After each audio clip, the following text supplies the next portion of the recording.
Now turn to Section 1. Section 1. You will hear a conversation between a clerk at the inquiries desk of a transport company and a man who is asking for travel information. First, you have some time to look at questions 1 to 5.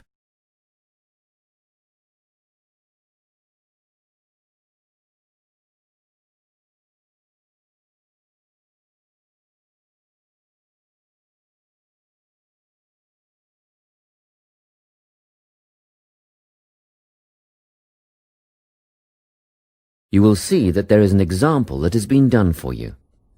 On this occasion only, the conversation relating to this will be played first. Good morning, Travel Link. How can I help you? Good morning. I live in Bayswater and I'd like to get to Harbour City tomorrow before 11 a.m. Well, to get to Bayswater... No, I live in Bayswater. My destination is Harbour City. Oh, sorry, right. So that's Bayswater to Harbour City. Are you planning to travel by bus or train? The man wants to go to Harbour City, so Harbour City has been written in the space. Now we shall begin. You should answer the questions as you listen, because you will not hear the recording a second time. Listen carefully and answer questions 1 to 5. Good morning, Travel Link. How can I help you? Good morning. I live in Bayswater and I'd like to get to Harbour City tomorrow before 11 a.m. Well, to get to Bayswater... No, I live in Bayswater. My destination is Harbour City. Oh, sorry. Right, so that's Bayswater to Harbour City. Are you planning to travel by bus or train? I don't mind, really. Whichever option is faster, I suppose. Well, if you catch a railway express, that'll get you there in under an hour. Let's see. Yes, if you can make the 9:30 a.m. express, I'd recommend you do that. Great. Which station does that leave from? Helendale is the nearest train station to you. Did you say Helensvale? No, Helendale. That's Helendale. What's the best way to get to the Helendale station then? Well, hang on a minute while I look into that. Now, it seems to me that you have two options. Option 1 would be to take the 7:06 bus from the Bayswater Shopping Centre to Central Street. When you get there, you transfer to another bus which will take you to the station. Or the second option, if you don't mind walking a couple of kilometres, is to go directly to Central Street and get straight on the bus going to the train station. OK. Which bus is that? The 792 will take you to the station. I guess the walk will be good for me, so that might be the better option. What time do I catch the 792? There are two buses that should get you to the station on time, one just before 9 o'clock and one just after. But look, at that time of the morning it might be better to take the earlier one, just in case there's a traffic jam or something. The 8:55 is probably safer than the 9:05.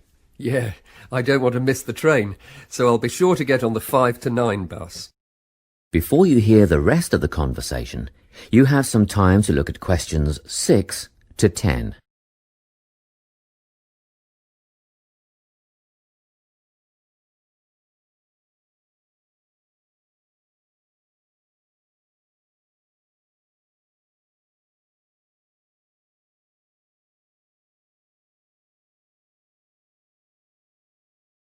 Now listen and answer questions 6 to 10. By the way, how much will I have to pay in fares? Well, you can get a ticket on the bus for $1.80 cash, and you'll need $10 each way for the train. Wait, do you have a Travel Link card? No, but I can get one before tomorrow. OK, well that'll make it considerably cheaper then. The bus will cost $1.50 each way, and the train will be... The train to Harbour City will... still cost $10 because you'll be travelling during peak hours in the morning, so no savings there, I'm afraid. However, if you could come back at an off-peak time... What does that mean? Well, if you could start your return journey before 5 p.m. or later than 7:30 in the evening... Actually, I wasn't planning on coming back till at least 8 o'clock anyway. Oh, in that case, you can make quite a saving if you use your Travel Link card. You did say you were planning to purchase one, didn't you? Yes, I'll pick one up later today. Good. That would mean your return train journey would only cost you $7.15 with your card. Thank you. Is there anything else I can help you with? Actually, there is. Do you know if I can use the Travel Link card on ferries? If you're thinking of the Harbour City ferries that go back and forth between the North and South Bank, those are the commuter ferries, then yes. A one-way trip costs $4.50, but with your card you'd make a 20% saving and only pay $3.55. So $3.55 for the commuter ferry. What about the tour boats? You mean the tourist ferries that go upriver on sightseeing tours? No, they only take cash or credit card. They're not part of the Travel Link company. Oh, I see. I don't suppose you know the cost of a tour? In actual fact, I do, because I took a friend on the trip upriver just last week. We decided on the afternoon tour, and that was $35 each, but I understand that you can do the whole day for $65. Thank you. You've been a great help. My pleasure. Enjoy your day out. That is the end of section 1. You now have half a minute to check your answers.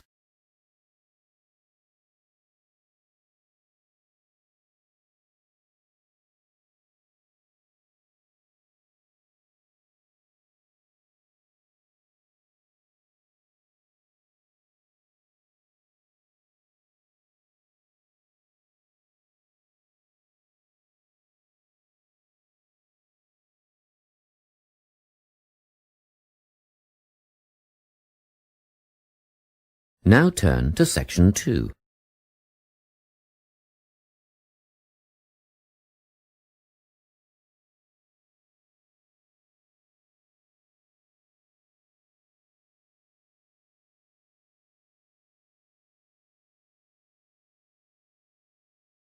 Section 2. You will hear a guidance counsellor talking to a group of students. First, you have some time to look at questions 11 to 14.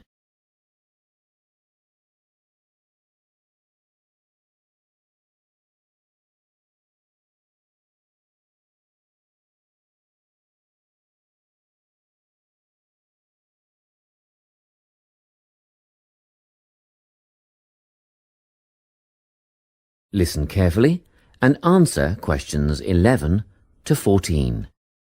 Hello everyone. I'm the Counselling Administrator here at St Ives College, and I've been asked to come and talk to you about our counselling team and the services that we offer. We have 3 professional counsellors here at St Ives, Louise Bagshaw, Tony Denby and Naomi Flynn. They each hold daily one-on-one sessions with students, but which counsellor you see will depend on a number of factors. If you've never used a counsellor before, then you should make an appointment with Naomi Flynn. Naomi specialises in seeing new students and offers a preliminary session where she will talk to you about what you can expect from counselling, followed by some simple questions about what you would like to discuss. This can be really helpful for students who are feeling a bit worried about the counselling process. Naomi is also the best option for students who can only see a counsellor outside office hours. She is not in on Mondays, but starts early on Wednesday mornings and works late on Thursday evenings, so you can see her before your first class or after your last class on those days. Louise staffs our drop-in centre throughout the day. If you need to see someone without a prior appointment, then she is the one to visit. Please note that if you use this service, then Louise will either see you herself or place you with the next available counsellor. If you want to be sure to see the same counsellor on each visit, then we strongly recommend you make an appointment ahead of time. You can do this at reception during office hours or by using our online booking form. Tony is our newest addition to the counselling team. He is our only male counsellor, and he has an extensive background in stress management and relaxation techniques. We encourage anyone who is trying to deal with anxiety to see him. Tony will introduce you to a full range of techniques to help you cope with this problem, such as body awareness, time management, and positive reinforcement. Before you hear the rest of the talk, you have some time to look at questions 15 to 20.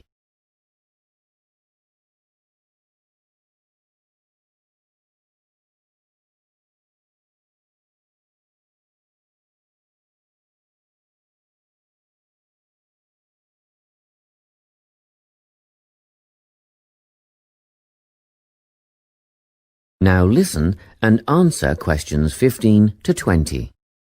Each semester, the counselling team runs a number of small group workshops. These last for 2 hours and are free to all enrolled students. Our first workshop is called Adjusting.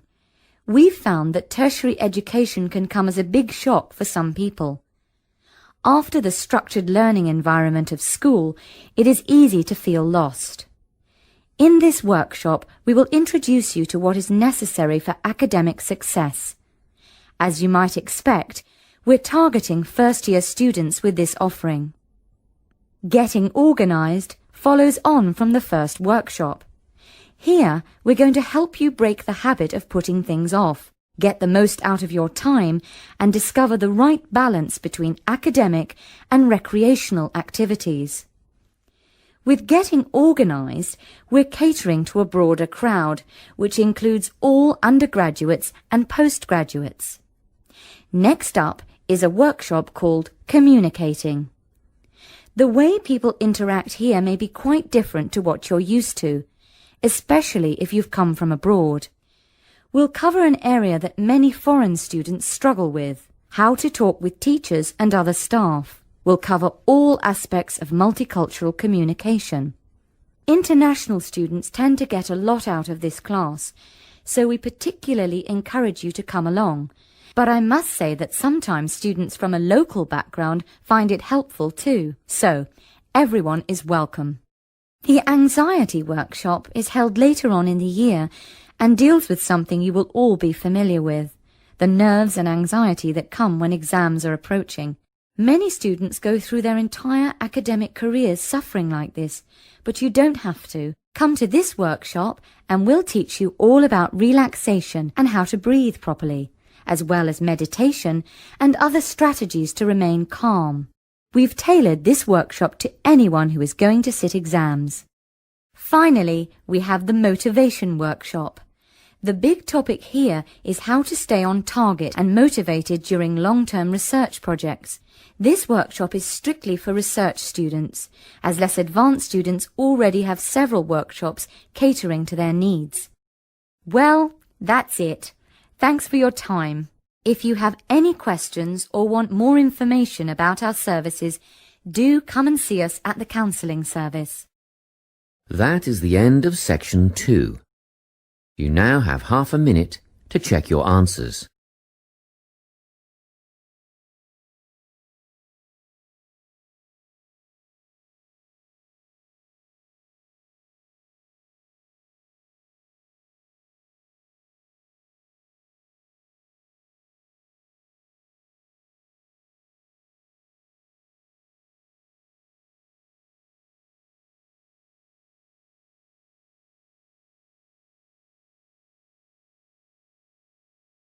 Now turn to section 3.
Section 3. You will hear a conversation between a tutor and 2 students who are preparing for an English literature test.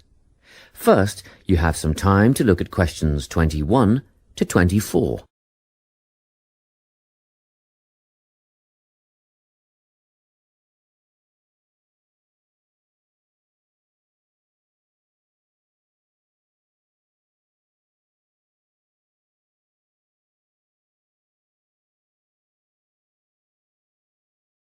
Listen carefully and answer questions 21 to 24. Hello, Lorna, Ian. Glad you could make it. You're the only two who put your names down for this literature tutorial, so let's get started, shall we? I want to run over some aspects of the novel The Secret Garden with you before the test next week. Be sure to take some notes and ask questions if you need to. Hey, Lorna, have you got a spare pen? Sure, here you are.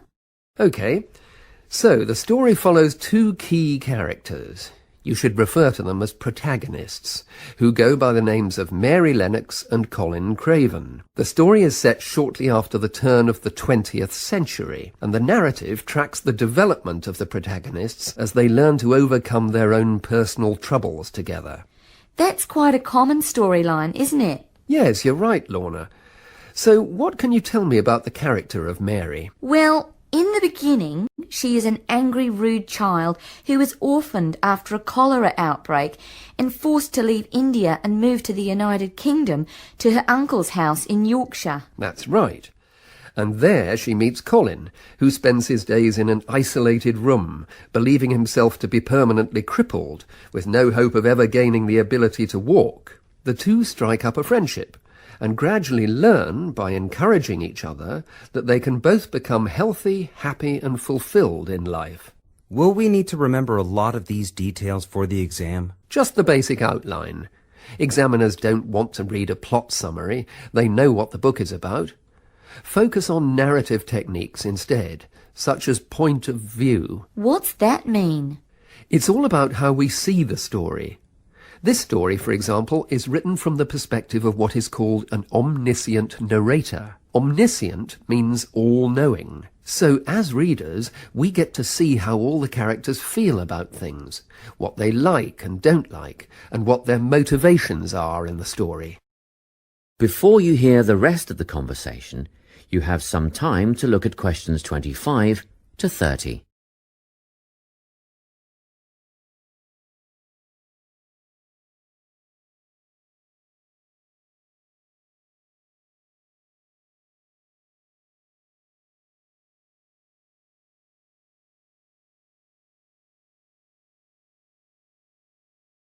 Now listen and answer questions 25 to 30.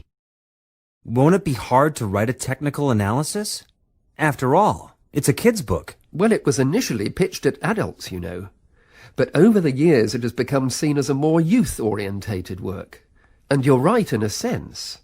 The simple vocabulary and absence of foreshadowing make the story very easy to follow and ideally suited for children.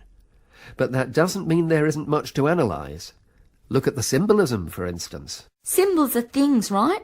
Material things like objects that stand for abstract ideas. Absolutely, yes. And the author uses many of them. There's the robin redbreast, for example, which symbolises the wise and gentle nature that Mary will soon adopt. Note that the robin is described as not at all like the birds in India. Roses are used as well, as a personal symbol for Mistress Craven. You'll see they're always mentioned alongside her name, and Mistress Craven's portrait can also be interpreted as a symbol of her spirit. Are symbols just another name for motifs? No, motifs are a bit different. They don't have as direct a connection with something the way that a symbol does. Motifs are simply recurring elements of the story that support the mood. Are there any in this novel? Yes, two very important ones. The Garden of Eden is a motif. It comes up a few times in connection with the garden of the story. And then you've got the role that secrets play in the story. In the beginning, everything is steeped in secrecy, and slowly the characters share their secrets, and in the process move from darkness to lightness, metaphorically, but also, in the case of Colin, quite literally. His room in the beginning has the curtains drawn, and he appears at the end in the brightness of the garden. Anything else we need to know about? Yes. Nearly all novels explore universal concepts that everyone has experienced. Things like love, family, loneliness, friendship. These are called themes. The Secret Garden has a few themes that all centre on the idea of connections. The novel explores, for example, the way that health can determine and be determined by our outlook on life. As Colin's health improves, so too do his perceptions of his strength and possibility. The author also examines the link between our environment and our physical and emotional prosperity. The dark, cramped rooms of the manor house stifle the development of our protagonists. The garden and natural environments allow them to blossom, just as the flowers do. Finally, this book looks at connections between individuals, namely Mary and Colin. This necessity of human companionship is the novel's most significant theme, because none of their development as individuals would have occurred without their knowing each other. Well, that about sums it up, I think. That's a great help, thanks. Yes, thanks very much. That is the end of section 3. You now have half a minute to check your answers.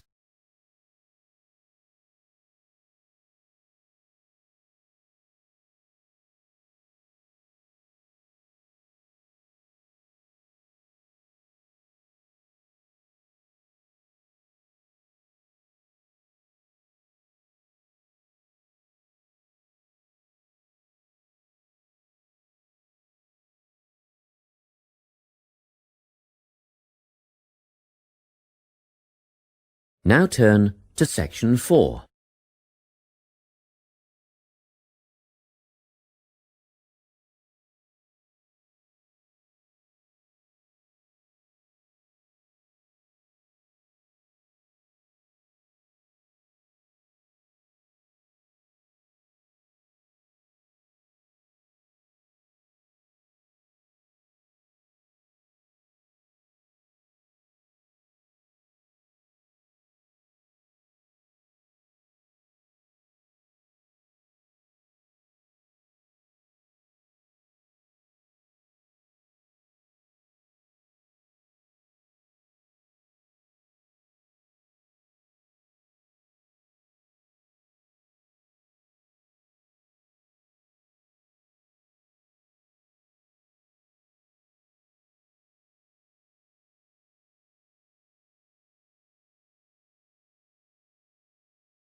Section 4.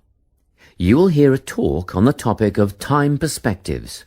First, you have some time to look at questions 31 to 40.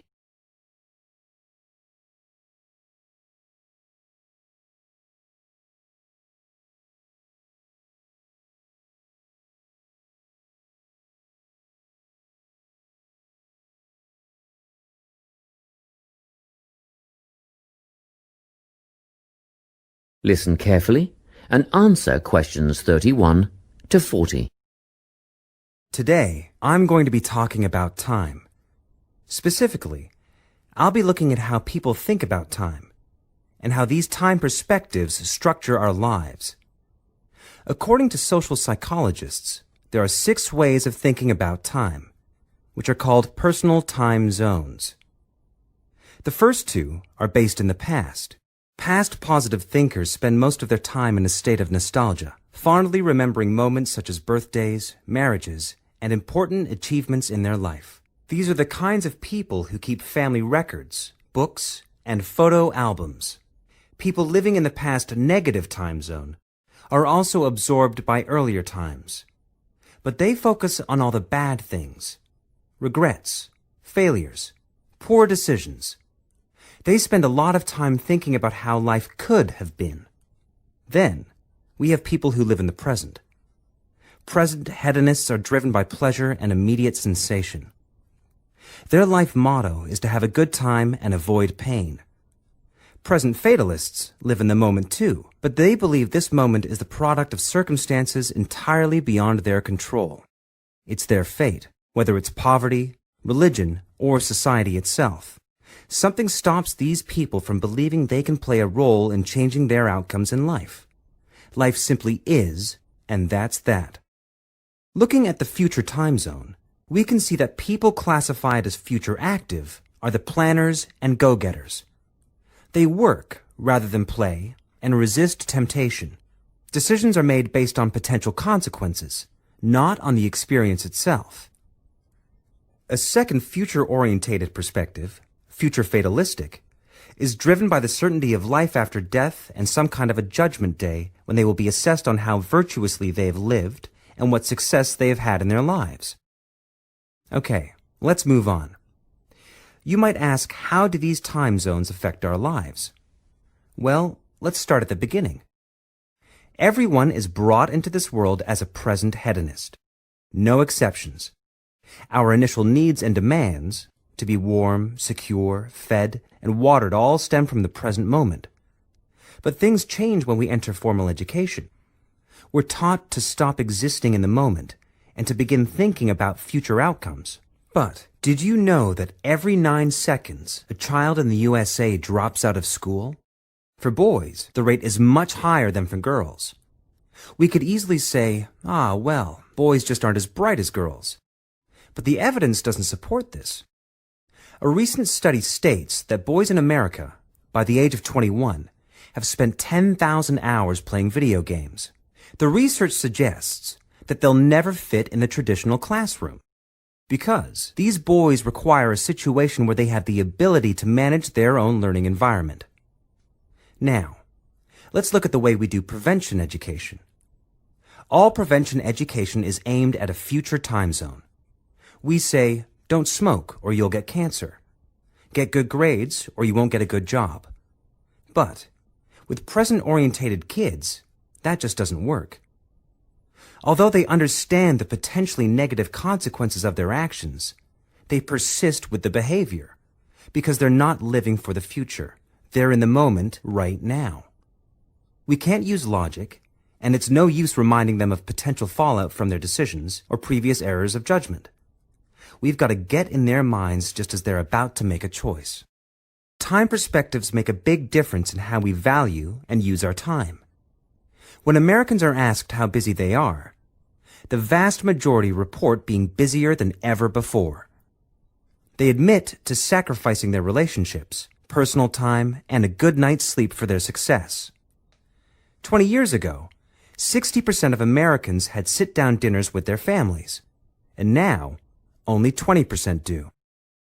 But when they're asked what they would do with an 8-day week, they say, that'd be great. They would spend that time laboring away to achieve more. They're constantly trying to get ahead, to get toward a future point of happiness. So, it's really important to be aware of how other people think about time. We tend to think, that person's really irresponsible, or that guy's power hungry. But often, what we're looking at is not fundamental differences of personality, but really just different ways of thinking about time. Seeing these conflicts as differences in time perspective, rather than distinctions of character, can facilitate more effective cooperation between people and get the most out of each person's individual strengths. That is the end of section 4. You now have half a minute to check your answers.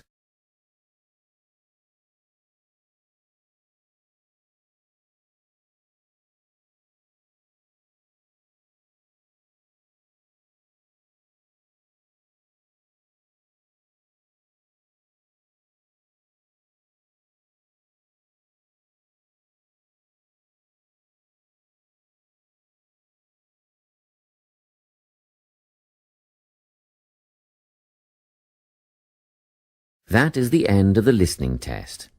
You now have 10 minutes to transfer your answers to the listening answer sheet.